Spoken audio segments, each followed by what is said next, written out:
والله النهارده كنت قاعد باتفرج على ماتشات الدوري الانجليزي والجوله بتاعت السبت بولتيز، وكنت قاعد بتفرج على ماتش نيوكاسل وليدز يونايتد. ماتش فيه سرعه وقوه والحماس. وجي كان معايا والدي فبيقول لي ايه ده، انت مش هحاول تجيب ماتش الاهلي تتفرج عليه؟ قلت له اه دقيقتين بس هحاول اجيب ماتش الاهلي يعني. قال لي لو انت مش عايز تتفرج على ماتش الاهلي خلاص انا هدخل اتفرج على التلفزيون جوه، وانا سيبك التلفزيون هنا اتفرج على الماتش بتاعك عادي مش مشكله. قلت له لا لا لا، ازاي ما عايز اتفرج على الاهلي واتفرج على الماتش؟ كنت خايف اقول له ان انا بابا الراجل ده اصلا انا مش واثق فيه، مدرب الاهلي بعد المستوى الجميل اللي احنا بنتفرج عليه ده، وخايف ان النهارده يعلي علينا اكتر. يعني بدل ما كان هو بيتعادل وبيقدم مستوى رائع زي اللي احنا شفناه، لا النهارده يقدم مستوى اروع ونخرج بفضيحه ونتغلب. ودي آخر حاجة أنا قُلتها له، وطبعًا الباقي أنتم عارفينه وشُفتوا كُلّه. لا حول ولا قوة إلا بالله. بسم الله الرحمن الرحيم، السلام عليكم، إزيكم عاملين إيه؟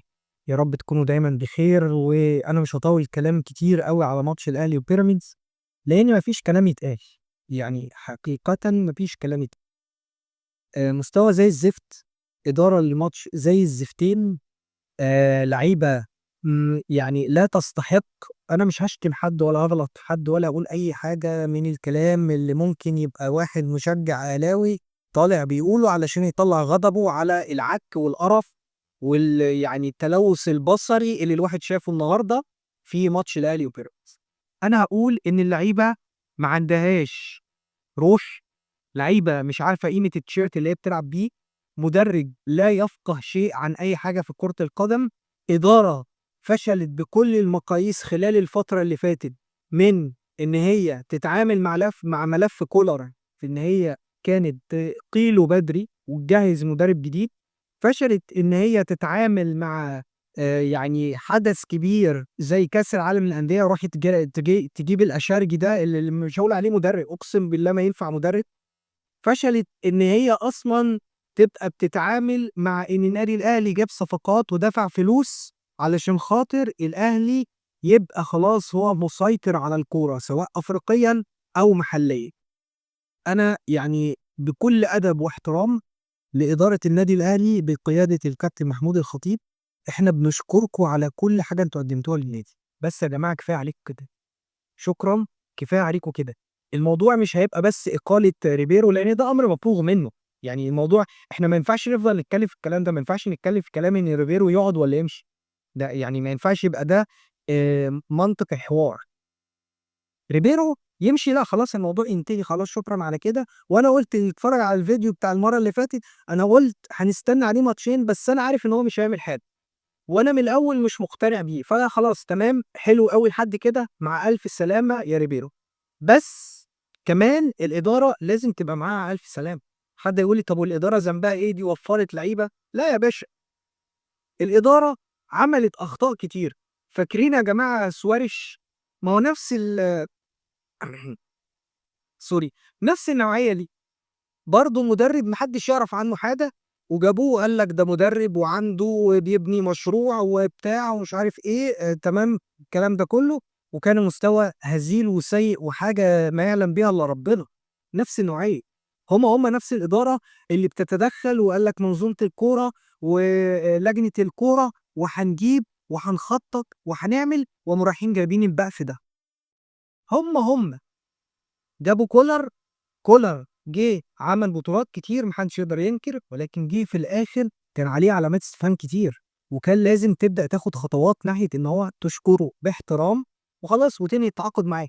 فضلنا متأخرين 6 شهور، 6 شهور مش عارفين ناخد قرار إن إحنا نمشّي كولر، وبالتالي خرّجك من أفريقيا، كنت هتخسر الدوري لولا جه عماد النحاس وكمّل معاك، ثم بعد كده قمت رايح جايب البتاع ده تخلّيه يروح بيك كأس العالم للأندية، يقدّم المستوى الهزيل، القرف اللي إحنا شُفناه في كأس العالم، ويرجع بقى أنت بتدّي له بقى فرصة تانية خلاص أنت اتعرّفت على اللعيبة، أصل هو ما كانش يعرف اللعيبة كمان، أهو 4 ماتشات، 4 ماتشات خَد منهم إيه، 5 نقاط، تعادل ماتشين واتغلب ماتش وكسب ماتش، بسم الله ما شاء الله. أسوأ بداية لأي مدرب عبر تاريخ الأهلي، سواء محلي أو أجنبي. أنا يا جماعة مش هاقدر أتكلم أكتر من كده، ولو الإدارة كمّلت مع الراجل ده وخلّت الراجل ده موجود، يبقى بقى شكرًا خلاص إحنا عرفنا كده إن أنتم مخلّيين أصبح النادي الأهلي هو الbusiness بتاعكم. طول عمر النادي الأهلي ملك للجماهير فقط، لا ملك لرئيس النادي ولا ملك لمجلس إدارة النادي ولا لفلان ولا لفلان ولا لفلان. احترام ليكم كلكم، كل الناس إدارة ومجلس إدارة وكابتن محمود وحضرتك شكرًا. كل الناس تمام، متشكرين، عملتوا اللي عليكم وزيادة، بنشكركم يا جماعة، بس خلّي حد غيركم يدير النادي، لإن كده بصراحة الوضع أصبح غير طبيعي، غير طبيعي. هتمشّي المدرب، بس هي نفس لجنة الكورة اللي اختارت المدرب، وهي نفس لجنة الكورة اللي جابت أشبال لعيبة. تمام. أنا مش عارف يا جماعة، تاني هاقولها للمرّة المليون، مين كان صاحب القرار الجهبذ العبقري اللي بيبُص على المواهب وبيفهم كورة، اللي يمشّي واحد زي علي معلول علشان يخلّي واحد زي كوكا يلعب كورة؟ لاعب أقسم ما بيعرفش يرفع over أصلًا، مش هاقول لك بقى إن هو أصلًا في مركزه، ما بيعرفش يلعب كورة وما بيعرفش يلعب over. مين الجعبذ العبقري اللي خلّى واحد زي أشرف داري لسه موجود معانا في الفرقة؟ الله أعلم، الله أعلم. مين الجعبذ العبقري اللي كان بيجيب ويدير الصفقات زي اللي إحنا بنتفرّج عليها دي؟ زي واحد زي محمد هاني، أنا مش عارف هو حتى الآن بيعمل إيه في النادي الأهلي. واحد زي عمر كمال بيعمل إيه في النادي الأهلي؟ الله أعلم، الله أعلم. اتعاقدتوا إزاي على أشرف بن شرقي بالمستوى ده؟ إيه يا عم تريزيجيه المستوى، إيه يا عم كريزيديه، إيه ده؟ إيه المستوى ده؟ زيزو النهارده واخد كورنر فاهم، ومأنتخ فيه بيعمل تان، قاعد بيتشمس، واخد تان كأنه في الساحل، مش هنا خالص، خالص. إيه ده يا جماعة ده؟ لأ، لأ، لأ. أنا أنا مش هاتكلم على الماتش لإن ما فيش حاجة أتكلم عليها في الماتش. هو أنا كنت شايف الماتش عبارة عن فدادين ومساحات في كل حتة، ناحية اليمين مساحات، ناحية الشمال مساحات، نُص الملعب مساحات، دفاع فيه مساحات، miss pass بطريقة غير طبيعية، اللعيبة مش عارفة تطلع بالكورة، الضغط مش عارفة ت ت تلعب من الضغط بتاع لعيبة بيراميدز، مش قادرة تطبّق الضغط على لعيبة بيراميدز أصلًا. شُفت كل عَك وبُص فعلًا تلوث بصري أنا شُفته النهارده في ماتش الأهلي وبيراميدز، عشان كده أنا مش هاتكلم كورة، أنا مش طالع أرغي واتكلم في الكورة وtactics لإن ما كانش في tactics. النهارده اللي بيلعب ده مستحيل يبقى ده النادي الأهلي مدير لعيبة النادي الأهلي. أنا مش هاطوّل كتير، أنا حبيت بس أعمل الفيديو ده سريعًا ساعة ماتش ريال مدريد. والله أول ما الماتش بتاع الأهلي خلص حوّلت علشان خاطر عينيّا تعبت من القرف اللي أنا باتفرّج عليه، قُلت يمكن أتفرّج على كورة عدلة شوية بقى من الكورة بتاعة برّه وأتفرّج على ريال مدريد وهكذا. أنا مش باشجع ريال مدريد ولا حاجة، بس قُلت أغيّر بقى لإن عيني تعبت. عيني تعبت من السوء والمهزلة والقرف وقلة الأدب والعك وكل اللي أنت عايز تقوله من اللي أنا شُفته في ماتش الأهلي. أنا قُلت الكلمتين وخلاص. لو إدارة النادي الأهلي ما مشّيتش ريبيرو وجهازه كاملًا، كاملًا، وهي اعتذرت للجماهير وقالت يا جماعة شكرًا إحنا عملنا اللي علينا السلام عليكم، يبقى يا جماعة خلاص بقى وأنتم بتقولوا لنا إن إحنا ما نشجعش النادي الأهلي، خلاص النادي الأهلي التكية بتاعتكم، خلاص يبقى خلّي النادي الأهلي التكية بتاعتكم خلّيها لكم والسلام عليكم إحنا مش عايزين النادي الأهلي.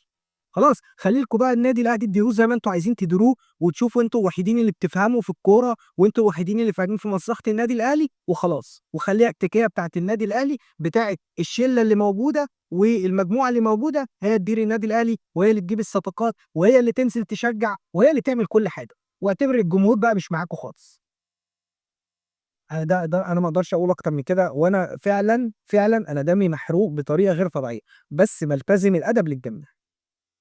أنا مش هاطوّل في الفيديو أكتر من كده، لو كان الراجل ده النهارده كسب 10-0 كان هيبقى نفس ردة فعله، بالمستوى اللي أنا شايفه النهارده، من كمية الأخطاء الف ال دف فض فضيحة في الملعب. أنا شايف فضايح في الملعب، من تكتيكاته ومن لعبه وتوزيعة اللعيبة ووقفة اللعيبة ونقل الكورة وخروج الكورة، كل حاجة غلط.